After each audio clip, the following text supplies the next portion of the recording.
Greetings, Earthlings. This is Plankton. This is the Amoeba. And we're here to talk about the Expendables franchise. We've had 3 movies out. The third one is still playing in theaters. I've seen it about 6 times. Because I'm crazy like that. So go see it. Even though we're doing this review, but go see it. I really hope that people watching this have already gone to see it. So yeah, we're going to be talking about all 3 films today. And we're going to run through the good and the bad of each film, and then we're going to give our overall impressions of the franchise, and maybe what some other action stars we like to see in future films if they make it. So yeah, let's get started. We'll start with the first Expendables movie. Came out a couple years ago, but that was the first time we were introduced to Barney Ross and his gang of Expendables. So what are some of the good parts of this film? Amoeba, would you like to start? So this is definitely my second favorite film of the franchise, and I really like that. It's just your basic, nice, kill them, shoot 'em up movie. Which is kind of contradictory, but it's got that great format we all love. I like that it's not really a love interest kind of thing. There's a girl, but she's not really the focus, you know. And so I love it. There's a great team. There's the chemistry is really great between the team itself, and it's got a great plot line. There's great scenery. And I think it really makes a good impact when you're introduced to it and you get a little backstory. And so I thought it was a really great introductory film after seeing the whole series. Just an overall nice film to watch. And my favorite parts are the beginning and the end, when the first scene where the guy gets just blasted in half. That was ridiculous, and that was literally, I was just like, no, I'm gonna just watch the rest. I don't even care what happens. That was amazing. And in the end, when the guy gets skewered, wow. So great way to begin and end those films. So that was fantastic. It was very sad. Well, for me, I think the best part of all the Expendables movies, and this one included as well, is the characters. I think Sylvester Stallone really gets who these characters are, what their story is, and you didn't need to hear some long-winded origin story of all these characters. All you had to see was them together, and you knew exactly, every single character had such a unique personality, which is very, it's so rare to see in an ensemble movie, to see all these characters. You know, most of the time it's all these characters are really interchangeable and they're all kind of the same. But these characters, they really got a personality, and I think that's both because of the actors that he chose to be in these movies. They're all great personalities of their own, and they bring a lot of their own personal, real life experiences into this. But just the fact that every single one of these characters, you really get who they are, and I mean, that's really hard to do in any movie, much less such a huge ensemble movie with stars. And another thing I just love hearing how much of their characters alludes to real life. Because all the little stories and the little witty asides that they have in the movie, you can always trace it back to a real life relating thing that happened to these actors. The story where Toll Road, Randy Couture's characters, having this big rant about having the cauliflower ear, and you know he has that in real life, and that's exactly what happened. He's I wrestled in college, and it's great because you know these actors so much, and they have such, they have such an iconic presence as these huge action stars. And so to know their background and then suddenly realize that's the character's background, it's a lot fun, and it's really enjoyable, and the banter is great, and all these characters really stand out from each other. And I love the fight scenes. I mean, nobody does fight scenes like Sylvester Stallone. This man who is, in his 60s, and he's just running full tilt and all these action scenes. Like, it blows my mind when, like, that scene of him and Stone Cold Steve Austin are fighting in the tunnels, and they're like in that little enclave or that room or whatever, and they're just punching each other out. And like, if you've seen the behind the scenes, like, he had like he got stitches in the back of his head. He nearly took his back out. He had to like go through surgery. And I mean, like, this man lives for these kinds of things, and it's incredibly impressive that he still be able to do it. I mean, he does more action than I've ever done in my entire lifetime. I mean, I've only lived for 22 years, and I'm probably more lazy than he is. So I mean, all the stunts are wonderful, and personally for me, I love the character chemistry. It's brilliant. And him and Jason Statham really have this really wonderful kind of like self-deprecating humor and chemistry, the way they kind of rag on each other, and it's just great. So, what are some of the parts of the movie that you thought were not as good, or that you didn't like very much? Okay, honestly, I thought the soundtrack was really lacking in the first film. Definitely in the beginning. I kind of felt like the soundtrack was off. Like, it wasn't getting the right feeling at the beginning of the scenes. I mean, it improved towards the end, but at the very beginning, I was like, why are they building this up? Why is the music building when nothing is happening? So that was kind of off-putting at the beginning, and it really annoyed me. I was like, who chose this? So that was definitely the first thing that really was just like, ugh, make it stop. But I think one of the biggest things was the chemistry and the dialogue between the main group is amazing. Any scene with them together or as paired off is just great. But any scene that's not within the group, any dialogue, it was uncomfortable. Anything with Mr. Church, oh my gosh, it was just cringeworthy to me. I just did not enjoy those scenes. I was surprised because Bruce Willis, right, plays Mr. Church, and he's a great actor, and I was just, what is he doing? I really enjoyed the chemistry between the group, but anything with any other outside actor, I just felt like was off, and it wasn't there. I personally did not like those scenes. Also, what else? I did. I have to. I have no idea afterwards.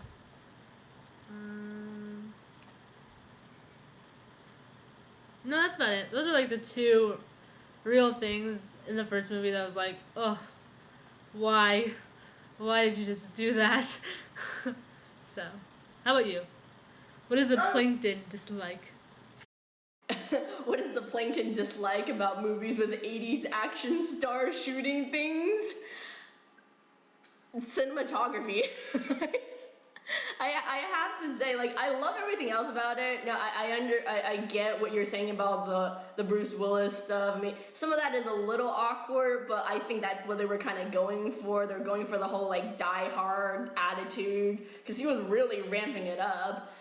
But, I mean, that aside, I thought it was okay, but, personally, I thought the cinematography, the lighting, they could make it a little bit brighter, so it was a little easier to see, because there were some scenes that were really dark, and I was kind of like, I can't quite tell what's going on, but I think I see people. It feels like, I mean, I think they were going for the whole, like, dark tone, but it was kind of like, I would really like to see people, and it was really hard to see anybody. And I think that certainly has improved on the last couple of movies where you can actually see people. But in this first one, I just think the lighting and cinematography was slightly off. I was just like, I couldn't quite see some of the characters' faces in like some of the scenes, and yeah, I mean, just that, and maybe the pacing a little. I feel like some of the pacing was a little off, and maybe that's just them trying to get used to it. But I mean, overall, I think it was just the lighting, I really wish this movie was a little brighter so I could see everything. Because it was literally like, it was almost like fight scenes shot in total darkness. You couldn't really see much, but you knew they were doing some cool stuff, but you just couldn't really see it. So yeah, I mean, I think that was probably my biggest thing against the movie. And then the pacing, because I think some of the little part was getting a little long-winded and slightly going into like boring territory. Especially in a movie where you just really want to see guys shoot people, and that's pretty much it. The only thing about the thing I would say is there's this great scene in the film where they're in the tattoo parlor for the second time, and the tattoo artist is talking about his lost love and how he can't find anyone, and how he's really looking for it to settle down, and it's just not happening, and he's completely shrouded in this beautiful blue light. And I think that was just an amazing scene. I was really drawn to it. And I think I can understand about the fight scenes and it being dark, but I think that on some occasions they did a brilliant job with the lighting and the way they set up the scene and the way the angle was and how they really kind of brought the emotion into the scene through the lighting. Yeah, definitely. You know, now that you mentioned that scene with Mickey Rourke as Tool, I mean, it's one of those moments I love that Sylvester Stallone chose to just let it sit on his face, and I feel like a lot of people say, oh, that scene, like, you don't really, like, it's a movie about guys shooting things up, you don't really need, like, you know, emotional attachment, but, like, I think that's what I love about these movies is that, yes, it's about guys shooting things up, but they've got a little heart in them as well, and I think that's what makes it so much more special, and the fact that they just let that moment sit and focus on his face and let his character talk, I think that's brilliant. I think it's kind of what you need in a film like this, and I think that's what really makes it unique and just such a brilliant scene, because you know, the longer you sit on someone's face and you're watching them having these emotions, it's uncomfortable, but it's like you need to face it, because sometimes the things that are the most uncomfortable are the most important things to face, because like I feel like maybe a lot of people don't want to face sort of the darkness of what those films are, like sort of the emotional consequences of it, but the fact that they were able to bring it into the forefront and have a scene focused on that, I mean, it's supposed to be uncomfortable. It's supposed to be this like huge emotionally, you know, opening moment, and I think it kind of really makes you wonder a lot about, you know, how it connects to like real life emotional problems and soldiers or veterans or, you know, people who are in sort of this kind of world and what they're facing. So I think, I mean, that scene, I think I'm glad that it's in there, and it is one of my favorite scenes. I just love, you know, just the camera staying on him and focus on it and making it uncomfortable for people to watch, because I think people really do need to face some of those issues that they're talking about. So yeah, I think that's, yeah, I mean, it's definitely one of the things that are really brilliant about that film. So, on to the second one. What is good about this film? And I guess I'll start, since you start the last one. My favorite part about the second one is I just love the humor of it. The characters are still great. The lighting, yay, light, I can actually see. It's brilliant.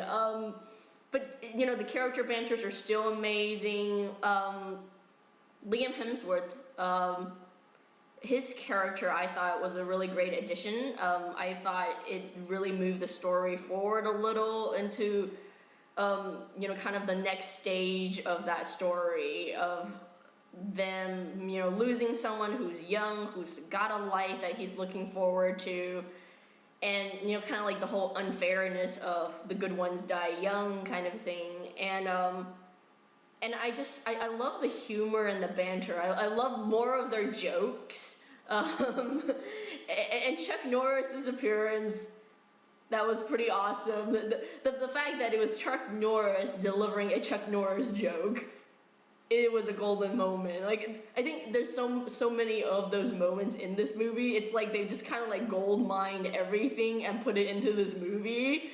And there was just a lot of really great funny scenes like Christmas came way late this year, or like they're yelling at each other through the radio, or like they're yelling at each other through the phone, and it's this great banter with each other, and it's just really a lot of fun to watch. And of course the action scenes are still great. But I like this story. I like the way they framed the story, and it may seem weird to some people, I guess, to say an Expendables shoot 'em up movie has a great story, but I genuinely think this film had a really great, interesting story. It had a beginning, a middle, and an end. It moved in the right places, and it was just overall, it was just this really good, solid plot. I mean, like, you don't. I feel like a lot of people feel like it has to be some dark, gritty, complicated, complex plot with like huge twists for it to be a really good movie. No, you really don't. You just need a story that gets you from point A to point B to point C. Simple, straightforward. It doesn't have to be complicated to be a good movie. As long as you have a simple plot that people can understand and you have great characters, that's what makes a great movie. And I genuinely think that this movie was just really amazing. I mean, that's the part, and I just really love. It's a great story. It's really enjoyable. I watch it all the time, and it's one of those movies that like on repeated viewing, it's still good. It's still fun, and I gotta say, the best part of that movie was the shot of them like everybody's all together at the end, and Jean-Claude Van Damme. Brilliant character. I mean, it's very brilliant, eccentric character that he's playing. But as his character is driving into like the airport and the hangar, and you just see like the wide shot of like all the Expendables, and you got Bruce Willis and Arnold Schwarzenegger and Sylvester Stallone at the front with giant shotguns, and this just the scene of every single one of them, like the slow-mo shot of everybody with a gun, like getting ready, and I was just thinking like, oh my god. This is like 80s like action hero orgasm or something. Like it was just like, it was insane. It's one of those moments that you wish and you dreamed of seeing, and it was right there on the screen with all these so much larger than life people, and then like the whole team behind them, and everybody's got their guns, and it's like the money shot of that whole movie. It's like everybody's there together and everybody's shooting, and then suddenly Chuck Norris shows up. That last scene of everybody fighting in the hangar, and you know, everybody's got their giant guns, and like all these 80s, the huge stars are together. It was just beautiful. It was brilliant. And the joke of Arnold Schwarzenegger's character going, "I'll be back," and he's like, "You've been back enough times. It's time for me to come back." And they're fighting each other, like driving this little small go-kart, and he's just like, "This, my shoe is bigger than this car." And it was just like, it's brilliant to see these like old action stars together running around and just having a blast. So yeah, that scene and just that energy, that's probably like why was my favorite in this movie. What about you? So I completely agree. This is definitely my favorite Expendables movie. It is also the first one I watched. I didn't actually see the first one. It wasn't until now that I went back and watched it. And by far, this is what I thought the first one was going to be like. And it wasn't, and that was a little disappointing.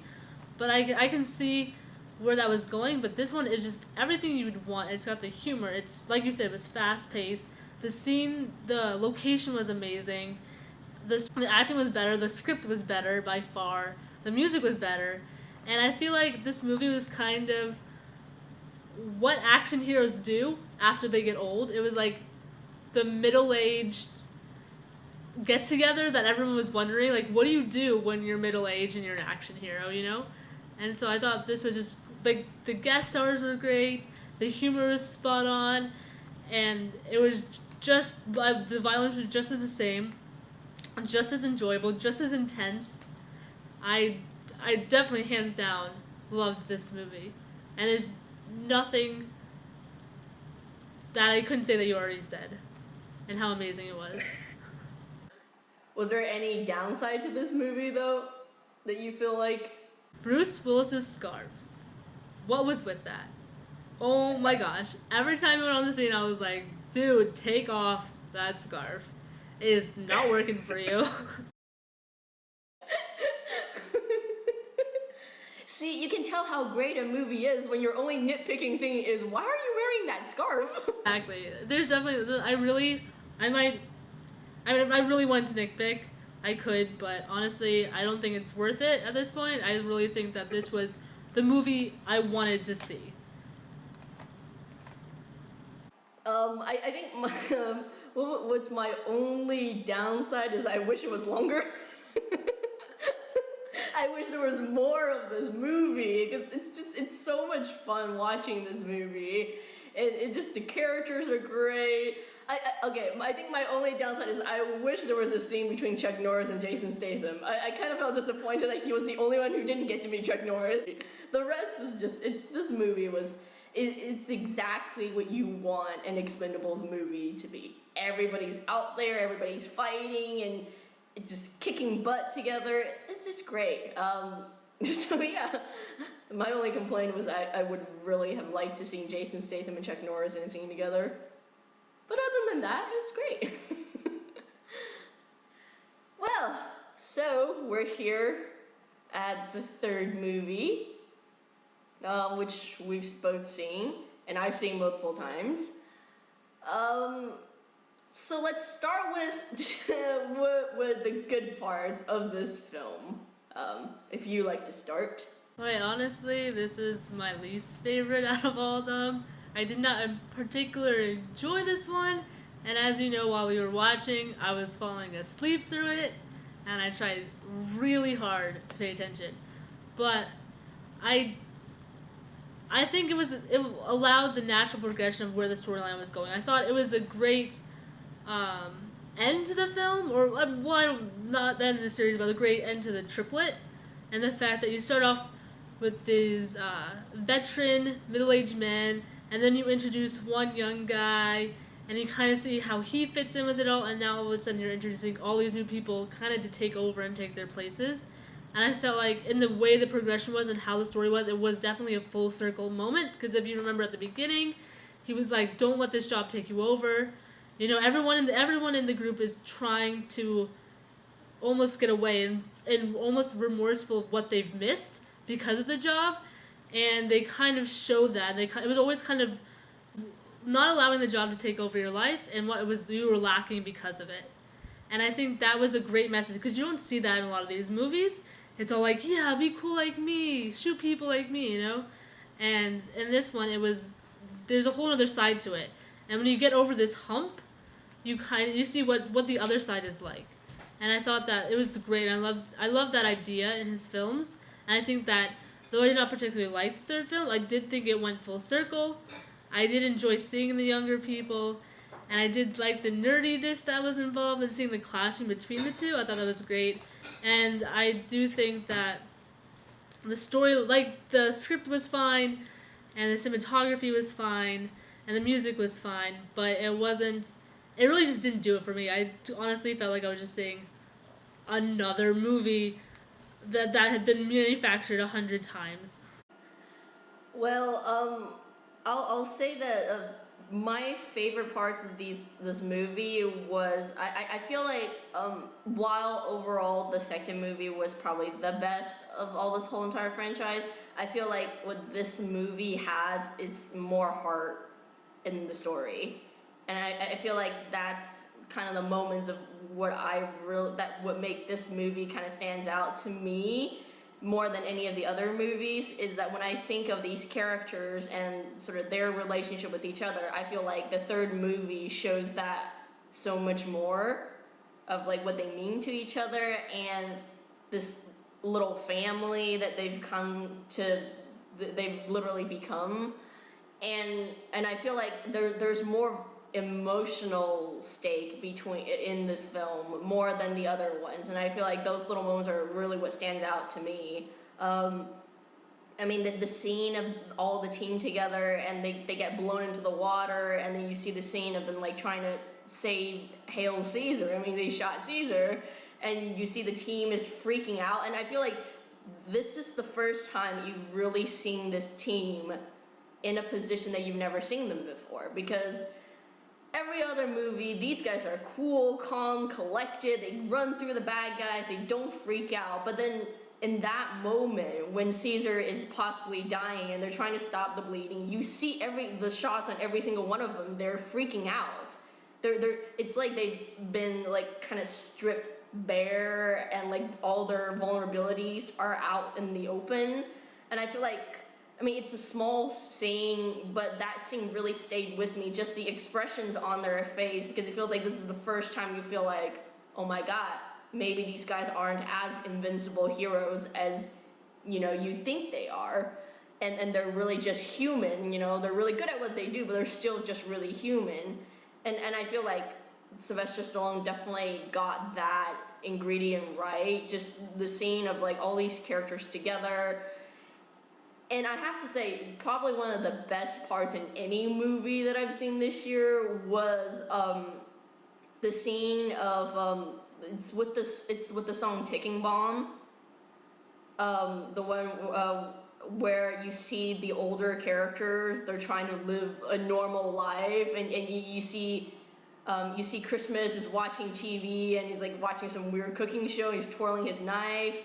Wesley Snipes' character Doc is trying to sleep, but he can't sleep on a bed. He has to sleep on the hard floor. You see Dolph Lundgren's character Gunnar is, you know, just emptying out bullets at a gun range, and you see Randy Couture's character Toll Road is sitting alone at the bar.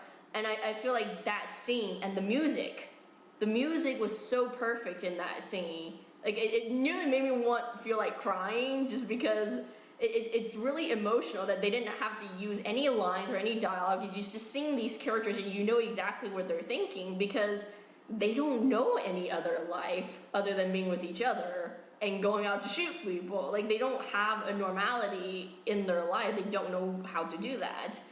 And the lyric was just, like, it was so perfect. Every single line, like the sun may never rise again, and you see a shot of Caesar lying on the bed, unconscious, and then like staring down a loaded gun, and you see Dolph Lundgren's character literally staring down a loaded gun. And I was just like, that scene really stood out to me, and it was perfect music. It was just really brilliant, and I feel like, you know, they've used that to really highlight how these characters are changing.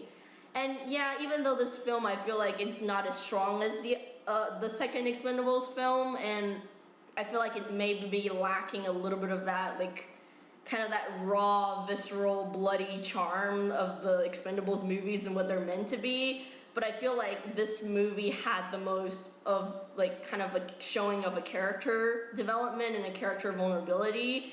And like you said, I think it really goes full circle with these characters, because, you know, in the first movie, it's just everybody's having a great life, they're shooting things. The second one, they lost someone who's young, who had a life ahead of them, and it's starting to, like, put the little seeds of doubt in their mind about, is this life really worth it? And then you see that come full circle in this one, when Barney's like, I let the old crew go because there is something out there, and if I'm gonna die, but I don't want to take you guys down with me. And that scene of the team sitting in the bar and Barney letting them go, and I like that it's still Christmas being the only person coming up to, like, chase Barney down and, you know, basically yell at him and be like, no, we're doing this together. Honestly, I felt like it was a little bit, it almost felt like a breakup scene in a romance movie to me. I feel like I was literally watching, like, a romantic breakup. I'm like, whoa, like, this is really hitting it, like, straight in the heart a little. But it's just like that scene of them having to let go, and then the team coming back and sort of clashing with the younger guys, and then Jason Statham's character has that line where he goes, you're young and you're dumb, because you don't see this life and sort of the realities of it. Because, you know, when you are young at that age and you're going full tilt and you think you know what you're doing, you really don't realize you're kind of young and stupid. That's really what you are in your 20s, you know? You don't have the experience of thinking, oh, you know, if I go back and do it all over again, I really wish some things could have changed. But I also like that when he's let the team go, and there's a scene of him and Ronda Rousey's character Luna in the car, and she's talking about he's talking about that if you want a family, this isn't really the job that you should go into, and she's like, there are different kinds of family, and when I'm fighting and my life's out on the line, it's my family fighting with me, and I think Barney knows that.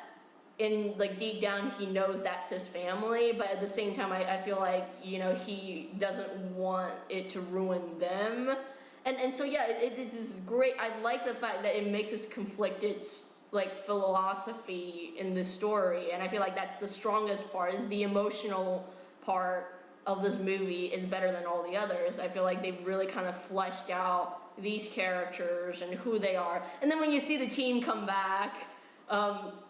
They're like driving the plane and you see the 4 characters standing in the foreground. That was just, it's beautiful. Like literally I was watching in the theater and there were people cheering as soon as the 4 guys showed up finally, and it was just kind of like, yeah, the old school guys are back. They're here to go back and kick butt, and I like that it's not just a story of like, oh, the young people are so much better and the world is different and old school doesn't matter anymore. But no, they're like, old school is still relevant. They're not just thing of the past. There are things that the new tech and all the new generation stuff, yeah, that's cool. And when we see that, when they break into the building and they're not just shooting everything down, like they're being all technical about it. But at the same time, it's about like the young and the old having to compromise, and that's how it makes everything work. So I like the message that it's sending, that you know, so many movies nowadays, when they try to do the whole young and old thing, it's always about how the young is the new generation, is the new it, the old ones are kind of irrelevant. But I like that this one doesn't say that. This one is saying the young and the old have to work together. That's how it works. And I like that it paints the story of like, hey, where does this next generation, where could it go? So yeah, I mean, I think the best part is just the emotional parts of it. And I think, yeah, I mean, what I think may have been the worst part of this film is that it felt a little boring. It felt lacking of that Expendables feeling that you want, because suddenly there's all these new characters and you feel like, well, I don't really care about these new characters. But I like the message of what this film represents. I feel like that is a very important part of this message, so I think that's what made this film good. And the more I went back to the theater to watch it, the more I feel like, oh, you know, this movie isn't actually as boring as I thought it was, because there actually is, like, when you get to see all these characters interact and you get to hear all these characters, it actually is pretty fun. So I think there's a lot more character interactions in this one, definitely, than the action. So I don't know, that could be a good part, and it's kind of like a double-edged sword, you know. It's a good part of it, but it also is the bad part because it kind of lowers the action of what you want these characters to be. I mean, Harrison Ford in a helicopter, can't really complain. It's his job. He's practicing for the Millennium Falcon. So yeah, I mean, what were the part that you felt was lacking in this film? Well, as I already said, it really wasn't what I was hoping for, especially because I loved The Expendables 2 so much. I definitely just thought the storyline was dull. It really didn't have those elements I was so used to seeing, even in the first one, that I was really hoping for. It wasn't those crazy scenes that really excited me, and I really felt like you missed the little chemistry parts between the main group. I mean, there were some, but you spent so much time getting to know the new group that all that great chemistry they built and they really developed in the second film was just not there, because you were going into this new group. And I agree with what you said, but at the same time, and maybe if I see it a couple more times, it'll grow on me. But at a first initial reaction, I was kind of like, but where are the other people? Why are these guys here? That was my initial reaction as well. It's kind of like, I don't really care about these new guys. I want my old crew back because they're just so good. But yeah, I mean, I feel like the more you watch it, the more you kind of grow on these characters a little bit more. I think you're definitely right. There was a bit of an like Expendables charm that was lacking. It just feels like it feels like everybody was cameoing, but it wasn't really like the second movie where you feel like it was an all out, like all these action guys fighting, and there was a nice balance. So I feel like it feels like the first one was a little too much on the action, and then the second one was a nice balance, and then the third one was a little too much on the character exposition and story, so that it kind of went away from that action. And I don't know if the PG-13 rating had anything to do with it, because the movie felt like it was a little more polished and wasn't as sort of like raw and visceral action as the first two. So maybe that kind of also colored some of our views of how this movie is. But it does feel like it's a little too polished of a film. Like everything is all light and glossy.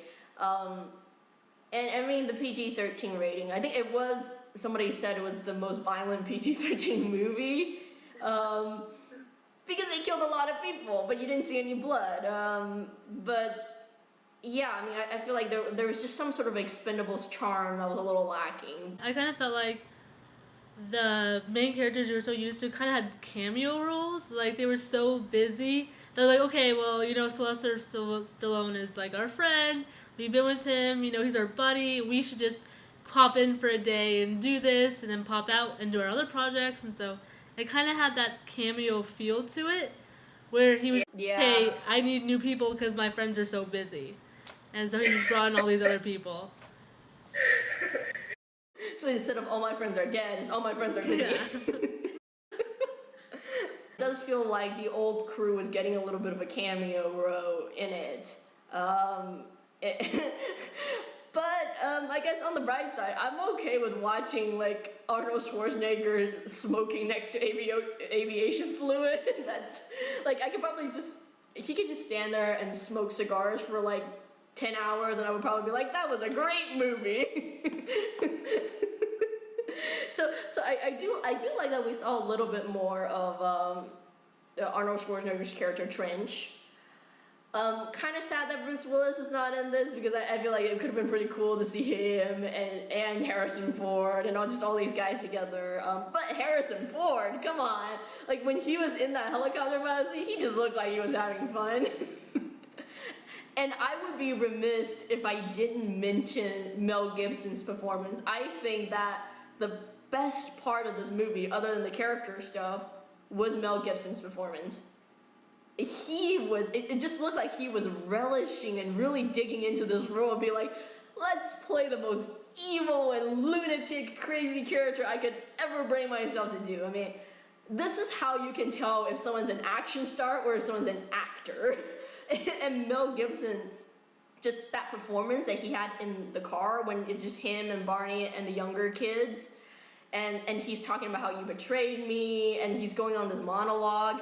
Like, you just really feel that energy in the room, and it's just like, it's kind of this energy that Mel Gibson brings. You know, his personal life and all the mess aside, he really is a really, truly great actor, and I feel like he's one of the bright spots, if not the bright spot of this Expendables movie. He brings such a memorable villain, you know? Like, he wasn't just kind of those like one-off villains where you top off to the side and it doesn't really matter. And I feel like that's kind of what the first villain was sort of like in the first movie. The second one was a little better, but it was still kind of off to the side. But like, Mel Gibson really made that villain role like actually really engaging. And yeah, I mean, I just love, I could just sit here and watch him do monologues all day long, because it was just really great. And the fight scene, I mean, and Antonio Banderas. That was his character. His character, all him chatting, and I love the fact that his chatting, even though it was for like comedic relief, it also had a purpose to it. You know, like, it wasn't just like, oh, he's just there to be really funny, goofy guy, but like, you actually got the story of what happened, and the fact that he's talking about these people because he lost them in such a horrible way, that he's just trying to keep everything happy and alive and remember everything that's good. And I like that they took that little moment in the forest to acknowledge the fact that he was telling these stories because, you know, maybe a lot of people just weren't listening, but Sylvester Stallone's character listened. So that part I feel like is really enjoyable. So yeah, I mean, really overall, I feel like the best part of this movie was just all the emotional stuff. I feel like there was so much more emotional character development in this movie more than anything else. And the last scene of them talking about being like, you look like a proud, demented father.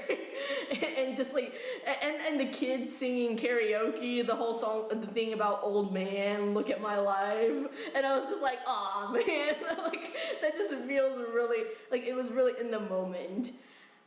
And I love the fact that the director did say that he believes that Arnold Schwarzenegger's character Trench and Jet Li's character Yang are a couple. Because the fact that they were getting really cozy up in that moment, it didn't feel like it was just kind of like a baiting joke. Like, it didn't feel that way. I don't know if you felt it that way, because I took it as like they were being serious. It felt like it was play that way.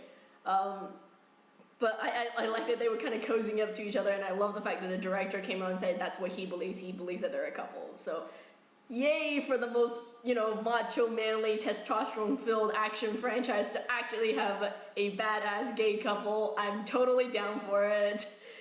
But yeah, so if we were to rank all the films of a franchise, how would you rank it so far out of the 3 films that we had? Okay, going with our bathroom break scheme or scale, I guess you call it. Let's just do, we want to just rank one by one. So for me, the first one, I'd say go straight to the movie, watch the first 1/3 of it, take your bathroom break. That's where you go buy your drink, your popcorn, come back to the last third. Because honestly, that's the parts you want to see. Yes, there's story development, yes, there is, but once you get past them as a group bantering and seeing that great chemistry, there's lots to be desired until the very end. So for me, the first one, take your bathroom breaks in the middle. For me, yeah, I think I agree. Somewhere in the middle, the story kind of slowed down. And it's really just, it's the beginning action scene and the ending scenes that are the really big action. So if you're really there to watch these guys do the action spots, that's probably where you take your bathroom break. I don't think I've personally taken a bathroom break when I'm watching these movies, but that's just me being an obsessive fangirl because I want to see every single moment. I don't want to miss things. But yeah, in the middle, I think the story slows down a little in the middle that you can actually go take, you know, a quick bathroom break and come back, and it probably wouldn't really, you know, hinder the story or anything. The second movie, though, I wouldn't really recommend bathroom breaks, but I feel like maybe somewhere in sort of like 3/4 way into the movie, right before the big battle, you probably could take a bathroom break during that time. I personally didn't. Again, I'm just an obsessive fangirl. I sit there and watch every single moment because I love, like, I overanalyze everything, so I like the little moments, everything. But I don't know, what about you? I definitely say hold it. Don't drink that big cup of soda, 0 bathroom breaks. I really, if you're gonna see an Expendables movie, I suggest you see that one. And I think it's got everything you want in the movie. It's got everything you want to see, and you really don't want to miss any part of it personally. So I definitely would be the one shaking the chair, holding it and waiting, just like, oh, I hope these credits come soon. Yeah, I feel like, yeah, that's definitely the movie where if you want to get the spirit of the Expendables, that's the movie to watch, because that is truly, it represents the best of the first one and the best of the third one. It puts them together. You've got the best action, the best story, and the emotional stakes as well. So what about the third one? Honestly, for me, the third one's more like get it on DVD or when it comes out on Netflix. I don't know. If you really have to see it, but feel free to move around. but I would honestly suggest just waiting until it comes out.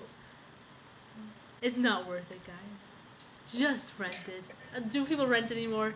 Just get it on Netflix or iTunes. I mean, I personally, I feel like if you enjoy more of the emotional side of a story, I mean, obviously, I guess you didn't come to an Expendables movie to watch men emoting about their emotions, but, but if you're like me and you're an obsessive fangirl and you love watching your characters interact, I'd say don't miss the first part of this movie. Like, if you're gonna watch anything, watch it for the first part of that movie, because I genuinely think that the character in that first part it's just really phenomenal. I think it's better than any of the other movies. And the end scene when you get everybody together and they're all fighting, that was pretty cool too. But I think in the middle you could probably move around and have a few bathroom breaks. I'd still recommend that if you love this franchise and you love these characters, go see it in theaters and support it. I genuinely feel like these are the kind of movies that you need to see on the big screen. I don't think you get the same feelings if you're just watching it on your computer or on Netflix, because these are giant scale kind of action and broad shots, and it works so much better. There's so much of a better energy you get from the movie when you're watching it in the theater than you do watching it on a small screen. If you love movies that are just action and people shooting at things and old action stars, go watch it. So if we were to rate all three movies, what is, like, who's number 1, number 2, number 3, how would you rate it? So as I said earlier, number 2 was my favorite, number 1 was my second, and number 3 was my least favorite. How about you?